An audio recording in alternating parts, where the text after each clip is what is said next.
ആലത്തൂർ ഗ്രാമപഞ്ചായത്തിൽ വയോജനങ്ങൾക്ക് കട്ടിൽ വിതരണം ചെയ്തു. പഞ്ചായത്തിലെ രണ്ടാംഘട്ട കട്ടിൽ വിതരണമാണ് നടന്നത്. 115 പേർക്കാണ് കട്ടിൽ വിതരണം ചെയ്തത്. പഞ്ചായത്ത് പ്രസിഡന്റ് എ ഷൈനി ഉദ്ഘാടനം ചെയ്തു.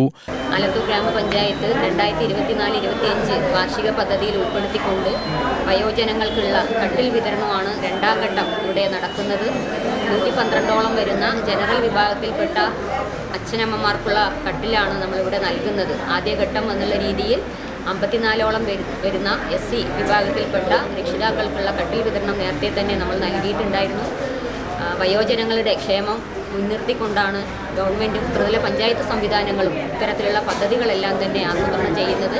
അപ്പോൾ എല്ലാവരും ആ ഒരു സൗകര്യം ഉപയോഗപ്പെടുത്തണമെന്ന് ഈ അവസരത്തിൽ അറിയിക്കുകയാണ്.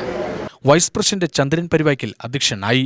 സ്ഥിരസമിതി അധ്യക്ഷ കുമാരി, വി കനകാംബരൻ, ലീല ശശി, കൊച്ചുകുമാരി, സെക്രട്ടറി മെന്തോസ് തുടങ്ങിയവർ പ്രസംഗിച്ചു. UTV news, Palakkad.